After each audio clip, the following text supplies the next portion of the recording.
Hello everyone. So here we are with one more video related to chemical reactions of haloalkane. So in this video we will talk about elimination reaction of haloalkanes. First of all, I want to tell you that this is again a repetitive method that was discussed in class 11th.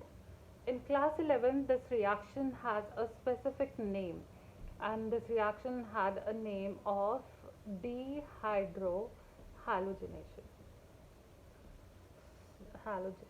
So remember that thing, uh, that this reaction, if you're considering this reaction for the class 12th, then this reaction we cannot consider it under the question of name reaction.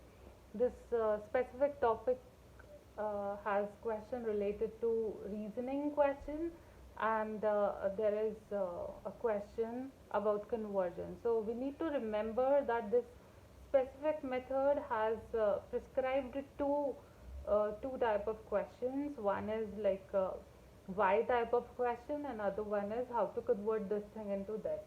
So you need to master this reaction when you are talking about convergence. This reaction has very important role to play when you are carrying out different kind of conversion. When we will talk about convergence, then we will discuss the beauty of this reaction. Let's talk about this reaction with respect to your NCERT and what type of question you will see in your board exam. So this elimination reaction has uh, haloalkane in it. Let's take the simplest haloalkane, uh, in which your alkane is present, your halogen is present at the terminal. I am not taking methyl chloride or halomethane compound because it is beta elimination reaction.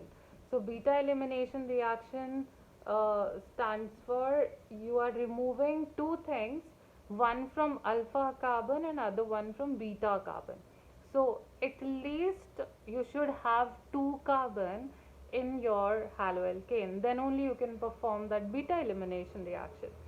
You are taking your haloalkane, and in this specific situation you have your halogen at terminal position, and you're reacting that haloalkane with alcoholic KOH. Sometimes you can see in your exam, like instead of writing alcohol, they are specifically telling you ethanolic KOH. Or you can have representation like KOH with C2H5OH, and even you can have CH3OH. So those are type of thing you can see in this reaction. What you are doing, you are taking haloalkane and reacting this haloalkane with KOH, and this KOH is not alone, it has alcohol in it. You have a solution of KOH and alcohol. So you are dissolving this alcoholic solution of KOH with haloalkane, and you will get your alkene. So there will be elimination of halogen, this halogen and this hydrogen, they both eliminated, and that leads to the formation of alkene. So this is the simplest form of your elimination reaction, and in this situation, why I am saying it is simple is because your halogen, in this specific case your halogen is at terminal position. But if you have your halogen uh, not at terminal position, it is present in between, in between your chain.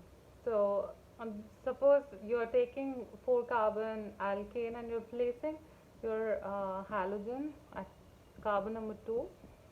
So in this situation, concept is simple, like you are taking alcoholic KOH, and in alcoholic KOH there will be removal of halogen and hydrogen of beta position.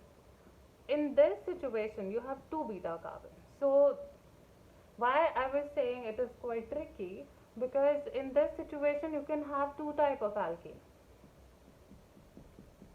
And what type of alkene you can get? Like if you remove this hydrogen from this beta carbon, the alkene you will get like CH3, CH2, CH double bond CH2. This type of alkene you will get. And if you remove this hydrogen from the specific beta carbon, then the formation of alkene would be of this type.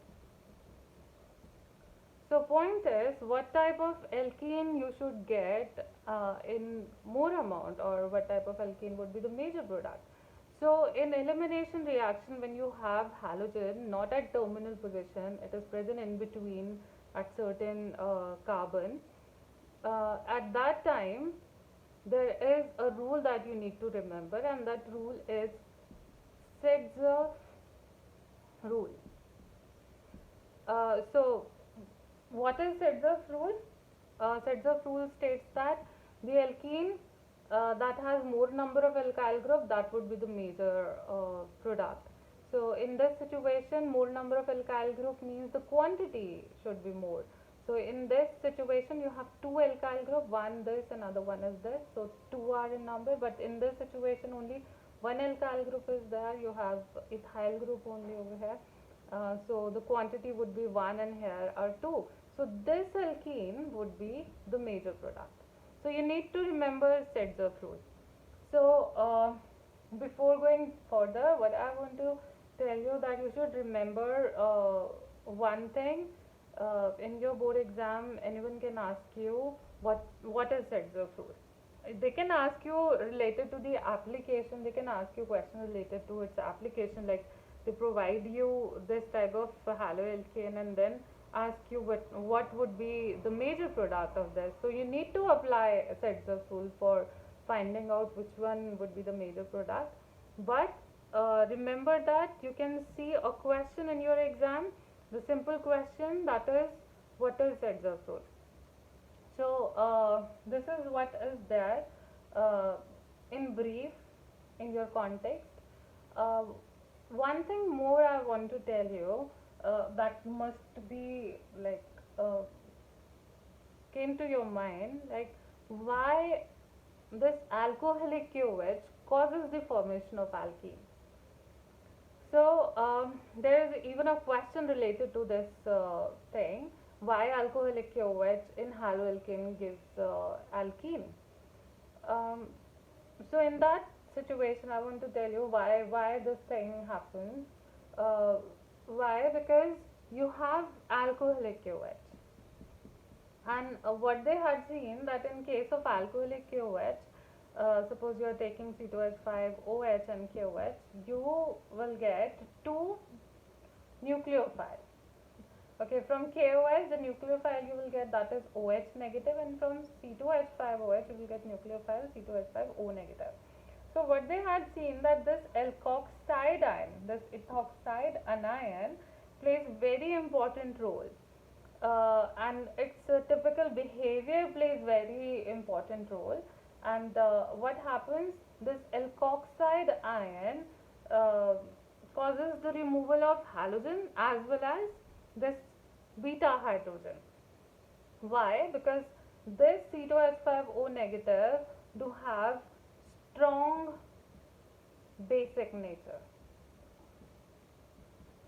So it is a nucleophile, a stronger nucleophile.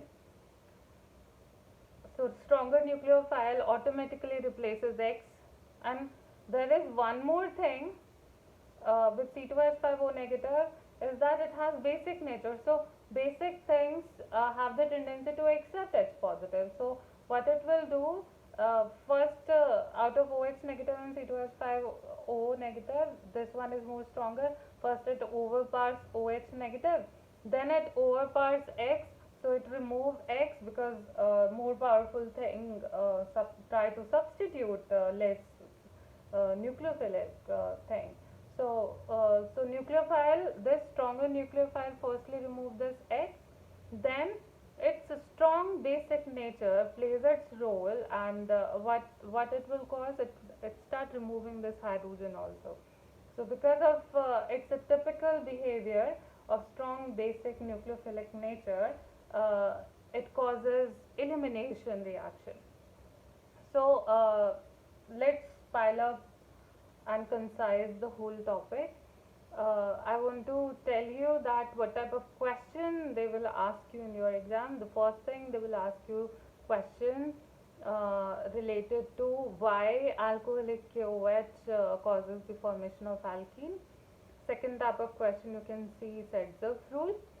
Third is the conversion type of question. You will see its application in conversion type of question. And there is one more question related to elimination reaction. There is a theory question in the NCERT itself, and I believe it's a question number 18 in your back exercise.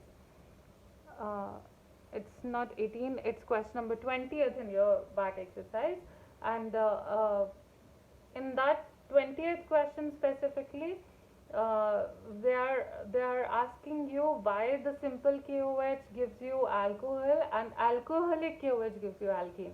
So simple KOH or aqueous KOH, why it gives alcohol, that we will talk in substitution reaction.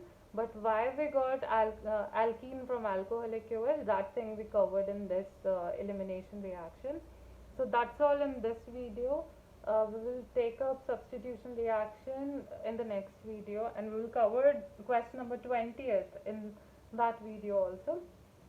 So that's all. See you soon in the next video. Take care.